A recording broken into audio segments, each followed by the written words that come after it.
We're here at ChadO's house.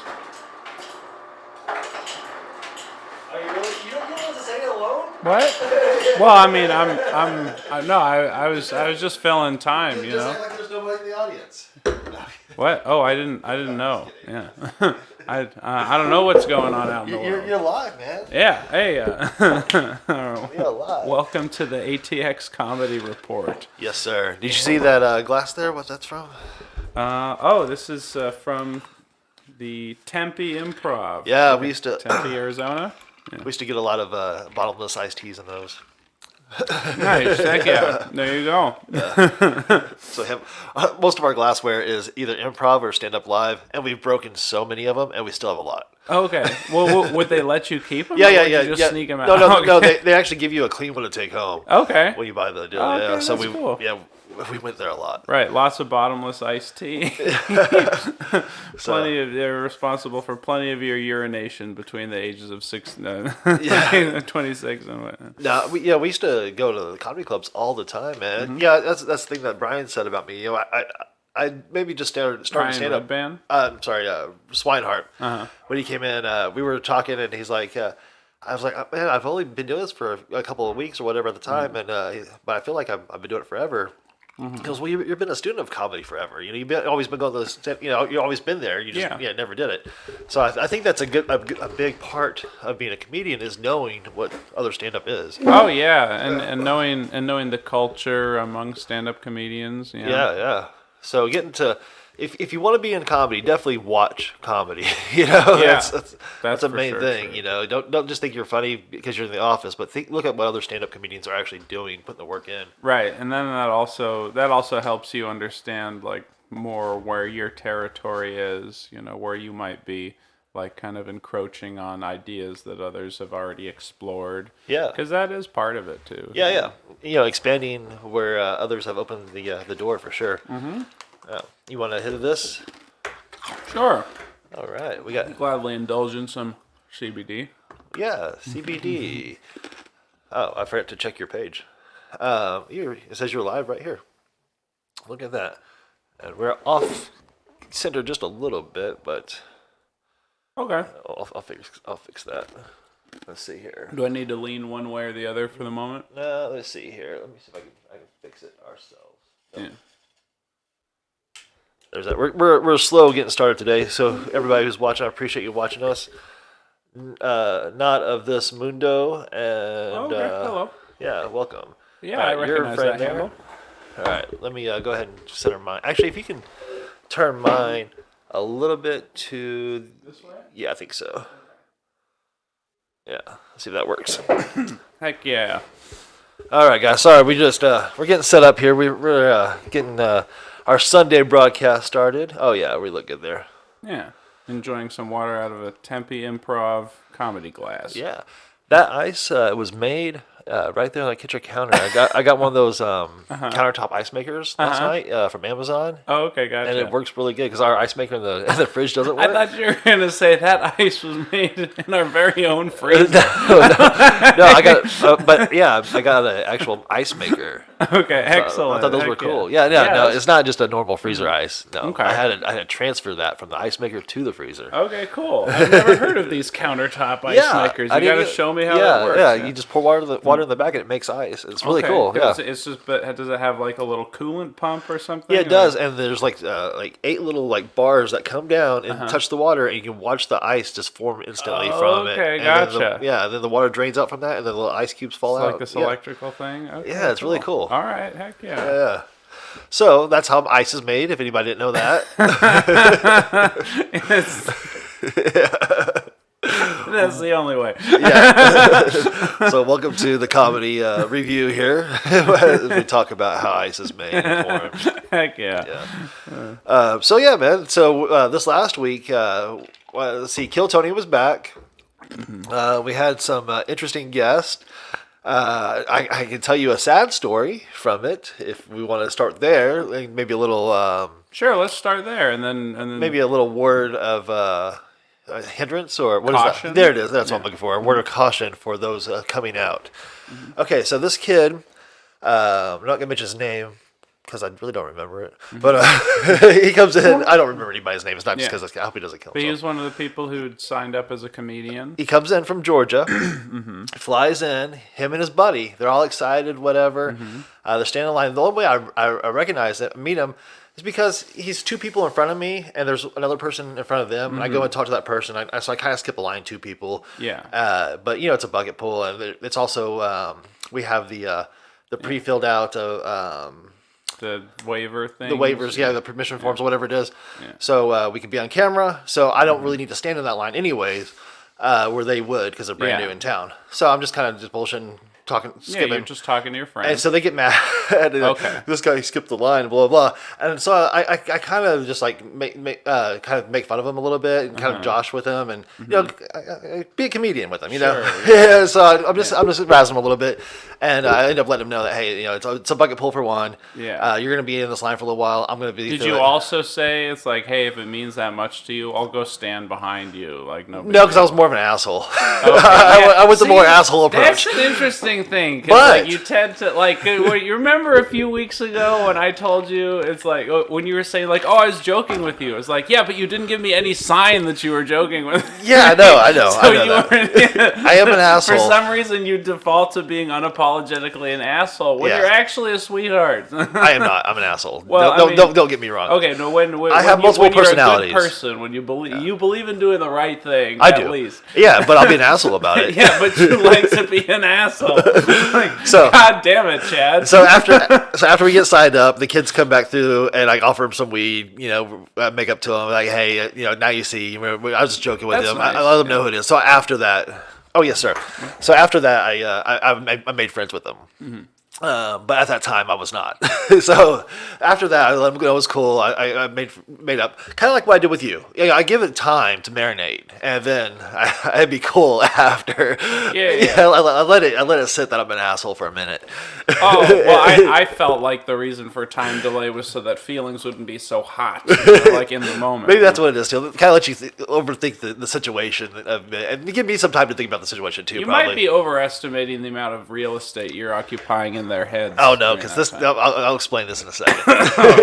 You really got under their skin. Yeah. So. God damn it. Who So did I get- yeah, okay. we go into Kill Tony. They go in their deal. They come back out. It's over. They didn't get called up. The one kid's like, "Oh, that's cool. That was fun. I might come back next time." The other one's like, "Man, I'm gonna do this. This is gonna make me famous. This is gonna be my thing. I'm gonna have to come back as soon as possible." So like, cool. I'll see when you guys come back. Go back to Georgia. Have a good trip. The next week I'm back, and the one kid is there. I'm like, "Oh, you already came back." "Oh, I never left." "Oh, so where'd you stay?" I just stayed out here behind the place." Okay, he was. Oh, he was sleeping behind the place. Yeah. Because I heard about some. Yeah, and then somebody when they came up on stage was like, "Yeah, I woke up the homeless Steve guy or whatever." Oh, what? And this was the guy who was like obsessed about like, "Oh, I'm definitely gonna do this. It's gonna make me famous." Yeah. Oh no. So a couple times he dressed up in a basketball suit. A couple times he just was no, but he never got called up. Yeah. So this last week. So I keep on seeing him every week. He's offering me weed. I keep on talking to him like, "Hey, bro, how's it going? Are you getting a job?" But he doesn't have a place. He doesn't live. have a place. He's just homelessly living behind the Vulcan. Every Gas week I Company. talk to him, he gets robbed. More of his stuff. He had a bike at first. He had a tent at first. He had a computer. All this stuff keeps on getting taken from him a little bit at a time. Every week I see him. Everything's getting taken from him. So And now, that's such a filthy alleyway. so now he's got Kill Tony last week. This is my week. I'm gonna do this. He's looking skinny, like this poor guy, but he's still smoking weed. He's not doing crack or meth. I asked him about that stuff. Like, you're not getting wrapped up in any other drugs. I'm talking to him about it every week. But he's become a shadow of his former self. Yeah. In So 5 weeks or whatever. This week he gets called up. Okay. He goes on stage. I'm not in there. I'm outside talking with the guys because not everybody This had bag was phones. last Monday, right? This last Monday. This Monday. Because I was there 6 days ago. Uh-huh. Yeah. Okay. Yeah. So he gets called up. I don't hear it because I don't recognize the name or sorry or anything. So I'm outside. I'm talking with the other. Do you remember his name now? I do not. Okay. So I'm talking to the other comedians and stuff, and I hear this roaring boo from the audience. Uh-huh. I mean, boo. We're like, what the fuck is that? We never heard this before from Kill Tony. Nothing like this ever happened. Yeah. Right after that kid comes walking out. Did you guys see my set? Yeah.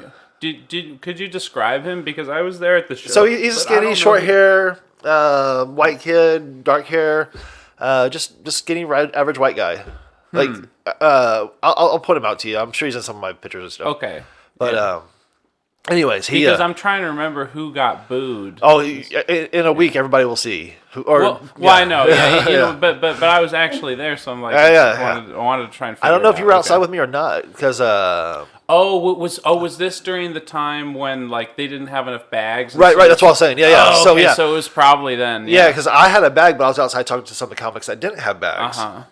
And that's why we heard this roaring boo. Okay. So I'm like, oh shit! So what was that? And he comes outside and he goes, guys, did you hear my set? And I'm like, no, I didn't. Man, they just booed me. I was like, oh, that was you. And then right after that, Zach Bogus, Laboza comes out. He goes, man, fuck that guy. Oh no! He's sitting right here. He goes, that guy just wasted our fucking time. He should kill himself. Oh no! I'm like, dude, he's about to kill himself. He's right here. And he goes, he fucking should. He's given up everything already to be here. Yeah. And so I don't know if this is a cautionary tale or what, but it's. Well, do you know what's happened to him since? I do not. Okay. I'm hoping on Monday he'll be there. Yeah, you're describing a horrible situation, but I thought this story was going to end with like, and then he actually killed himself. It might. Right there. Yeah, no, he didn't do it right there, but there was encouragement of getting him a rope and letting him hang from the Vulcan sign. No, those were actual words. That Yeah, were said? yeah. Why? Why? I hope he's all right. I do too. So I just wanted to let you guys know, if you have a job elsewhere and you think you're the funniest person in your town or doing your thing, get on stage, do some stuff. Because I kept on telling that guy, get on stage, do it somewhere else, find some other stage. He never got on stage anywhere else. Yeah. Never got stage time, never did it. And sure enough, it was his worst mistake of his life. Yeah. You can't go back on that. Definitely don't give up everything good in your life for the hope of an opportunity. Cause, you need your sacrifice for whatever it is you're doing to be proportional to the way it's rewarding you. So a little bit at a time. Exactly. Yeah. So that was that guy. That was Monday. That was Kill Tony. We did the mic after at Creek in the Cave. Creek? Okay. Yeah. Did you do Shakespeare's? No. I can't go back there. Did I already tell this story? No, you did not. Oh, okay. Yeah. So Monday nights, Derek is not allowed at Shakespeare's. Yeah. And this is Joyce, who we were at with Thursday. Yeah. Okay. Yeah, no. Joyce and I are so good. Well, you saw the way she was hugging me and everything. I think she was a little tipsy that day. Yeah. She and I are super cool. All it was over at Shakespeare's was there was this one week Chris Castles was guest hosting, and I went up and I did my set. And I was doing some crowd work with some people. It was like very chaotic, so I was trying to get the people's attention, get things under control. And so I was talking to these people and like doing some crowd work with them. And the crowd work like got a little bit dirty, but they liked it. So then the bartender on that day, who has just always been, he's like an asshole to a lot of people, but he's just always been an asshole to me right from the beginning. He messed with, like, well, he was trying to give me advice on how to be a better host when I was guest hosting, and his advice was not good.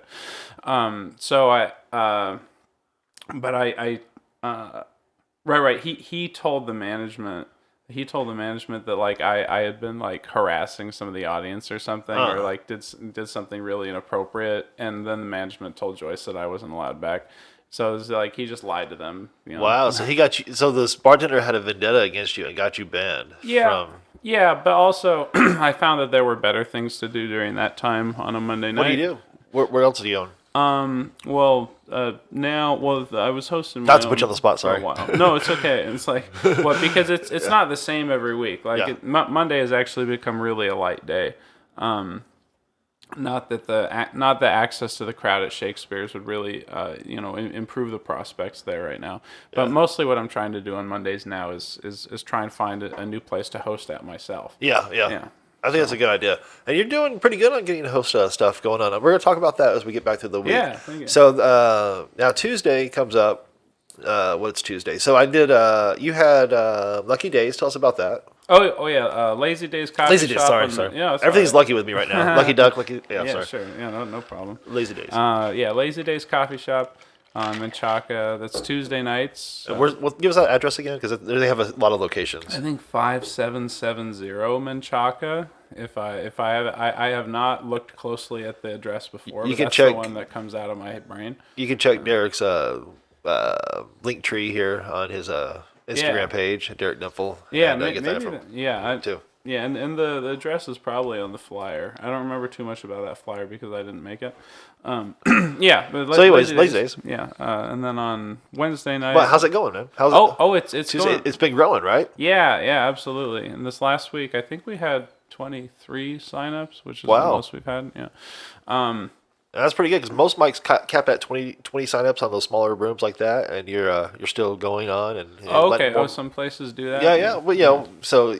Oh, like you're thinking of Joyce's thing at the Nar Bar. There's different ones that will cap you at 20, and Well, none of my mics have a cap on them. Nice. I want to give everyone the opportunity. Everyone who's interested and wants to come, That's cool. You do first come first serve on that one. Yeah. Signups at 7, but it's a really good mic. I really like the environment there, and the people who work at Lazy Days are really laid back, chill, just down to have a good time. So they do a good job of finding the joke in as many things as they possibly can. It's funny, the CBD people are laid back and chill. Imagine Yeah. It's absolutely insane. But then that kind of that environment already existing in that place really lends itself to being a good environment for comedy. Like, people feel at their ease to maybe take more risks, but then also not feel like they're in the doghouse forever if they fuck up and say the wrong thing. Yeah. So your story previously. Yeah. Which story am I? The Shakespeare's. Okay. Say the wrong thing, you end up in the doghouse. No. I didn't say the wrong thing. Well, I just lied supposedly, about me. yeah. But that can happen apparently. But yeah. But it's no big deal. So, also I realized while I was telling that story, it's like, man, this is going on and on. Like, I'm adding in all these details. It feels like it's taking forever. You gotta find the laughs. You gotta look for the jokes in the story. Build up on it. And honestly, that's just part of what good talking is like you build up little bits of tension, and you release them, what you say next. Yeah. It's like, where are they going with this statement? Okay, gotcha. Derek explaining podcasting now to the listeners. No, just communication. So now we know how ice is made and how to communicate. Well, I used to think that communication was such a bullshit subject. Like, I had such disdain for communication majors when I was in college. Oh, yeah. And now all I'm doing is trying to think about how to communicate better in general. Yeah. And I realized, like, oh, Jesus, that's actually really important. Yeah, that's always the good thing about telling a story like that, because having this platform, because now you can build on that and tell that story again and build on that, and it might become a set. You at least refine your ability to communicate the circumstances in the bare minimum of particulars with all your plot points. It's like 4 or 5 sentences, boom, done. Everyone knows what's going on there. Yeah, that's editing. So So Tuesday I did shooters, the challenge mic, and I challenged myself to do one topic the whole time. I fucking did one topic. Heck yeah! It was funny on the topic the whole time. Got a challenge mic prize for it. Good job. So that was kind of cool. That was my first time. What was your topic, if you remember? Ever fall asleep in a weird place? Mm-hmm. And so I talked about just like falling asleep at school. And, just different things. I even told a story about when I was living in LA. We had to go find so I was living in my car. It was me and April, and we were staying in the car. We didn't have a place to stay, and it was like day 2 or 3. You were living behind the Comedy Store. It was like day 2 or 3, waiting to get on stage and kill Tony. that we didn't have a place, that we're trying to find a spot, and I met these musicians the week before. And they're like, hey, if you ever need a place to stay, you can stay with us. Yeah. So I'm like, okay, cool. I'll hit them up. It's like 7 o'clock. I'm like, hey, guys, we are so tired. We haven't had a place to stay. You mind if we come by and crash at your place? On the couch, yeah. And they're like, yeah, that's no problem. Except we're having a party right now, so you might have to come back in a little while. Come by in a little while later. I'm like, man, we're just so fucking tired. I don't know. Where I just want to play. It's dangerous for me to keep driving. But I just kept on pushing it. And they finally, okay, just come on over. So April and I go over there, and they're literally having a party full of people. Yeah. And we go sit on the couch and like literally pass out while there's a fucking party going. We're like some fucking heroin addict just junkied out on their fucking couch while they're having this party. Never heard from those guys again. Never. Fantastic. Not once. So that's too bad. He came over and killed the fucking vibe. But it's been like 2 or 3 days without sleep, and we needed it. So it sounds like I had to take the opportunity. So yeah, for sure. Yeah. I'm glad you got it. All right. So that's why I try to give our couch to whoever needs it. When they get it. You've mentioned a few things like that. Yeah. So, yeah. I think you posted a video. Because Kyle trekked. But did you say that someone else was crashing with you for a while? No. Well, Brian, when he comes into town, he stayed with me. My buddy Brian Swinehart is a 16-year-old comedian. 16-year comedian, not 16-year-old. Chad's hanging out. I got with 16-year-olds hanging out on my couch. Yeah. Yeah. But you're asking about the hosting stuff. There's something I'm hosting today. Oh yeah. Sunday, Sunday. Yeah. So this one, the No Press mic, which is usually hosted by Wendy Starling. Okay. She's having me host today. Usually I play the piano and just play along for the comics, but I'm going to be doing that and hosting the mic today. I didn't know you were musical, Derek. Yeah. So you play the piano like they do at the comedy store? If you want to come to a mic before motherfucking before the other people dating comedy show. Yeah. What time does that start? It starts at 4. Yeah. Oh wow, so it's an early one on Sunday. That's fun. Yeah. Really squeeze it in. What is there a sign up? Is it an open mic? Yeah. You can DM me to sign up, or I need to go grab the book if you want to sign up right now. DM Derek. Yeah. Or you can go up too. So which I prefer. So. Oh, don't message him. Just show up. That's better. I mean, no, but if people message me, I won't make any fuss about it. I'll just go get my book and put their names in it. Cool. Yeah. That's located at what? Madrone Coffee Company. It's on Highway 290 on the west side of Boston. Yeah. Okay, so a little bit southwest. Mm-hmm. Yeah, nice. Exactly. By the rich people in the lakes. I guess. Yeah. Well, it's it'd have to be north of the north of the 290. Oh, I got you. So I got you. So we're getting into the rednecks. No, we got some country folk coming in this one. I hope not too many native Austin people are listening to this. There are no native Austin people. What the fuck are you talking about? Well, there are a few, but Gareth Fisk? I do not know. Okay, he's born and raised. So we know one native Austin person. No, I'm kidding. I know quite a few others. Yeah. I'm gonna have to rack my. We don't have to name them all off. All 7 of them. Yeah, right now suddenly they're all gonna be on a list online. They're gonna be here are the native Austin comics. One of the those lists of people with the crosshairs on it. Move out of our state. Yeah. Can you believe that people used to do that? They would post pictures of people and then just put crosshairs on their face. What would be the subject matter of that?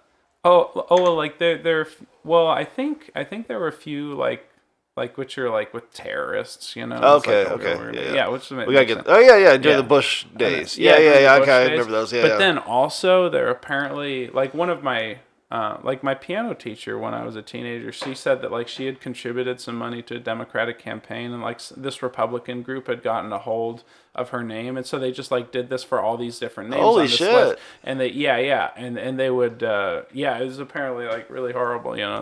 That there's wow, man, that's so inappropriate. That's death threatening. Yeah, you're putting mortal danger over somebody's face right there. Just because they voted. Is that so crazy? Just because get out and vote, but not for that one, you fucking idiot. Just for participating. Yeah. That's the one thing, man. I always say don't vote because it divides people. So don't play their game. But, fair enough. Yeah. But if you need to vote for local politics, that's fine. But don't play the. I think there's plenty to be said for participation in life, but then there's also plenty to be said for where it's practical to put your time and energy And if your vote is in like a community where your vote is not going to like affect things one way or the other, like when it comes to say like statewide politics in every state, which just votes the same way every time, then then those aren't really good, something to invest time in. But something that was even so, I don't really care about those. But the ones that were interesting to read about were like the local ballot measures and stuff. Yeah. And that's then, what really matters. That's what affects you. And they describe and then they describe like what they're gonna do, how they're gonna raise money for it, how much it's expected to cost. Right. And so then that gives me the chance to say like, well, do I think that this is a worthwhile thing for the cost? Yeah. Or do I think this is a worthwhile like financial benefit for the state based on what it's doing? I think once I'm in a state long enough to know what those, to have an opinion on that stuff, I think that's when I should vote on that. Yeah, fair enough. Yeah. Yeah, no, you make a really good point. Is that it like takes when you come into a new environment, it takes a long time to really get to understand the culture and the feelings, the history of those feelings, and the reasons why, and all. Yeah. Yeah. I'll be like, put that money over there. Like, you're not from around here. Yeah, exactly. I don't want to be that guy either. Yeah. And also, I don't want jury duty. Oh, fair enough. Yeah. Hey, man. Have you done jury duty before? I have not yet, but part of me is like, if I do get called out for it, like it seems like it'd be a pretty interesting, like an interesting. Oh yeah, you want to do it? You're going for it. I probably wouldn't mind. Yeah. Oh. So I'll do it sometime. Yeah. But your guest jeans shirt, the badge from the side, it looked like Guest Jesus. I'm a little dyslexic too. Guest Jesus. That's crazy. That's funny. Yeah, this whole Vietnam War. Yeah, that's what I was trying to figure out what the patch was, and it's like Guest Jesus. Oh, it makes I put it together before I said it. Yeah. Yeah. Well, so I'll be hosting the Madrone thing today.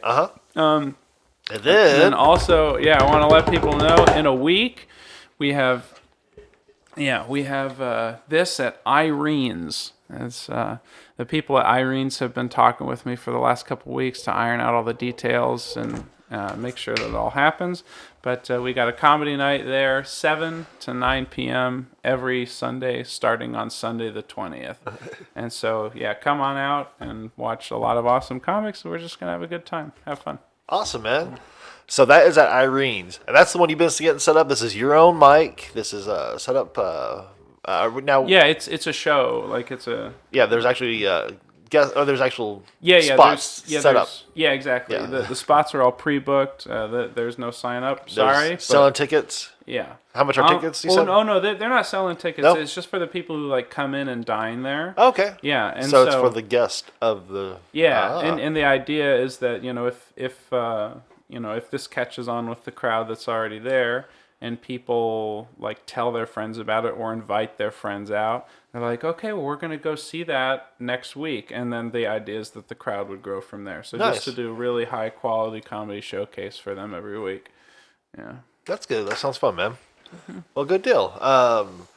Let's see. How long have we been running this thing? April? We don't know. Anyways, I want to make sure that we get everything in today. Is there anything else that we should cover before? I know that was the main thing that we wanted to talk about. Let's see. Thursday was fun at Narbar. We had a little crowd there. Yeah, that's right. Yeah, there were some. There were some cocaine people from New Jersey who came through. Yeah, that was their vibe. Yeah, I got them just before they did too much. Yeah. No, that was very good timing. And I was really happy for you. It's like, hell yeah, Chad's got a crowd that's that's fucking with him right now. It's like giving you those good feelings because otherwise it was just dead in there. Yeah, there was just us, like the four of us comics. They didn't walk in. So that was good, very good fortune. I was happy that y'all could share in that experience. That's happened to me twice there. That a crowd has walked in as I went up. Oh, yeah, that's good. Yeah. So that's interesting. So it's been fun, but the material I've been doing has been more like late night club stuff, and I've just been having fun. But I think I'm gonna try to do more like cleaner daytime 4 o'clock crowd stuff too. Yeah, sure. Yeah. Yeah, but- Yeah, it's gonna be. Emma drones, like people, people like they go where they go, and sometimes it's not 4 p.m. material. Yeah, exactly. I want to make sure that I have stuff for everywhere. That's what I'm trying to work on is a set for everything. I gave them that option that night. I only had a dirty set and a really dirty set. They wanted the really dirty set. Right. No, I remember. Yeah, and they enjoyed it. They enjoyed the hell out of it. It was like the dead baby joke killed. The best quote was of the night. The dead baby joke was the best. Yeah, that's right. So if anybody tells you about my comedy, there it is right there. You murdered with that dead baby joke. Yeah. So yeah, there we go, guys. All right. Well, that's been the ATX comedy review. I think we end up with we can end it on a dead baby joke again. Yeah, all y'all get out there and enjoy this beautiful fall weather. This makes me feel like I want to go rollerblading or something. There you go. Rollerblading. I'm trying to remember what the hell did we do in Massachusetts during these autumn mornings, but it was something exercise. Have you ever had a comfortable pair of rollerblades? I can't say that within memory. Like the back of your calves get those lines. The ankles are real sore. I have never had a good pair of rollerblades. Yeah, I'm guessing the answer is no. Yeah, roller skates now they're coming back. I've noticed the 4. Yeah, the roller derby type things. Yeah, there's I think more popularity. I would do that, but it'd make me 7 foot tall. Yeah, right. And if and when you're tall, you fall hard. Yeah. Well, I might do it if I do drag, do the roller Okay. skates. Heck yeah, I'm picturing it. Yeah. But what looks fun is I saw Sarah Spears posted a video to her story of going around the roller derby, like the roller derby track, and oh, you could get up some good speed. Yeah. It's that looks fun. Yeah, until some big chick knocks you into the wall. Well, I'm not talking about. I'm not. Participating in a roller derby. I'm just saying going to the track during the off hours. You're on our turf. You're gonna get. No. There was no violence taking place in that video. That'd be funny. You're just skating along, listening to It was an empty roller derby track. I'm trying to think. Da, da, da, da, yeah, but the Partridge Family type music coming through. Okay. He's skating along, and then the team just comes out for practice. And then suddenly it changes to Eye of the Tiger. Yeah. You gotta survive now. You start taking out these women one at a time. They coming out. You're just trying to get to the locker room. All right. Well, that was fun, Derek. Yeah. All right. Well, thank you everybody for tuning in and watching us, and subscribe to ATX Funny on Instagram. Subscribe to Derek Dimpfl. Subscribe to Writer ChadO, and we'll keep you posted and keep you tuned in. All right, guys. Sweet. Y'all have a great day. Peace out.